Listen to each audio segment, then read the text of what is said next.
Monkey Business Dog Training with Earl. In January is Train Your Dog Month, and what better dog to work with than Earl, who is up for adoption and a absolute protege in learning and loving to learn. So one of the big things that I get asked a lot with dogs, especially new adopted dogs, is what are the best things for dogs to learn? What are the basics? My favorite basic to teach over anything else is first the name game, which is where my dog learns that when I say his name, something good is going to happen. Now, Earl's a shelter dog, so he doesn't necessarily know his name, but I can try. Earl! Yes, good boy. As soon as he hears his name and he comes back to me, I'm going to give him something yummy. And then the other one that's really important, instead of sit, one of my favorite things to teach is a nice relaxed down. So what I'm going to do is I'm going to ask Earl to down, and I'm going to pay him for staying in that position. And if you can teach your dogs to have a nice default down, and default means this is the behavior that they offer most of the time, it really comes in handy when you travel, when you go out to restaurants, when you stop on a walk to chat with people. If your dog learns to offer a down, it really, really does come in handy.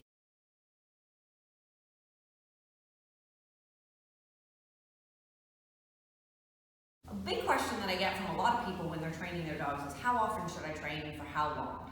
And it's a great question to ask because we as humans, we tend to get really enthusiastic and want to continue pushing our dogs through the training session. My big thing that I do is I usually like to count out a certain amount of treats. So I'll count out 10 treats and work on my dog for 10 repetitions of those rewards. Oh, there's a freebie.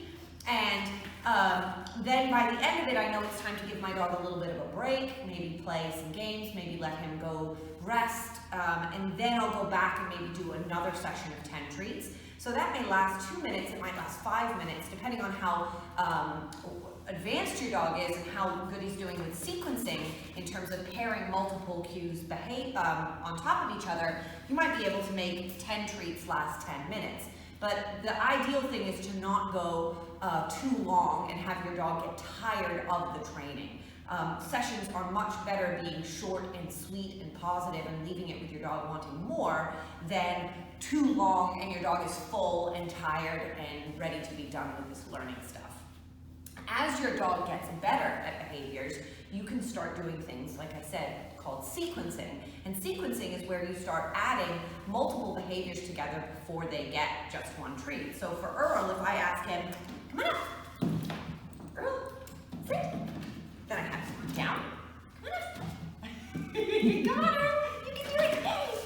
Down, yes. He has to do multiple behaviors before he gets one treat, and that will stretch out my training time a little bit more, but you can see he's still very much willing to learn.